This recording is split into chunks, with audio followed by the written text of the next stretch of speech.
कोल्हापूर शहरालगतच्या भागात घरफोड्यांमध्ये वाढ झाली आहे. स्थानिक गुन्हेन्वेषण शाखेचे पोलीस निरीक्षक सुशांत चव्हाण यांच्या नेतृत्वाखाली घरफोड्यांच्या तपासासाठी पथकं तयार करण्यात आली आहेत.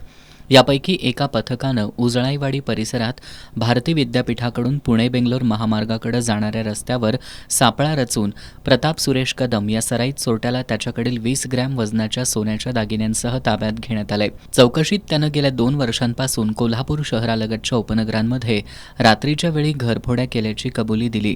रात्री पायी फिरून बंद घरं हेरून चोरी करत असल्याचं त्यांनी सांगितलं. त्याच्याकडून सोन्याचे दागिने, 3 किलो चांदी आणि इतर साहित्य असा एकूण 44,68,050 रुपये किमतीचा मुद्देमाल जप्त करण्यात आला. सराईत प्रताप कदम याच्याकडून घरफोडीचे 14 गुन्हे उघडकीला आल्याचं पोलीस अधीक्षक योगेश कुमार गुप्ता यांनी सांगितलंय. कोल्हापूरकडून एक चांगली डिटेक्शन आज झालेली आहे.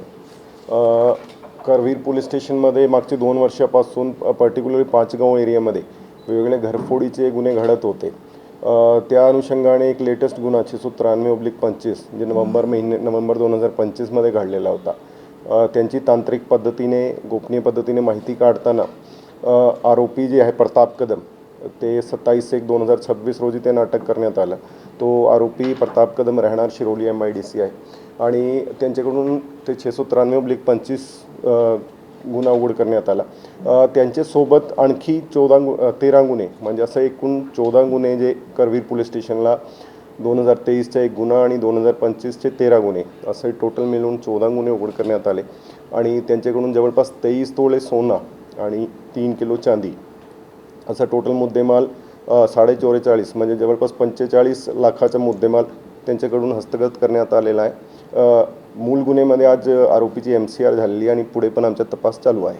पोलीस अधीक्षक योगेश कुमार गुप्ता, अप्पर पोलीस अधीक्षक डॉक्टर B धीरज कुमार आणि उपविभागीय पोलीस अधिकारी सुजित कुमार क्षीरसागर, स्थानिक गुन्हेन्वेषण शाखेचे निरीक्षक सुशांत चव्हाण यांच्या मार्गदर्शनाखाली सहाय्यक पोलीस निरीक्षक सागर वाघ, पोलीस उपनिरीक्षक शेष मोरे आणि त्यांच्या पथकानं ही कारवाई केली.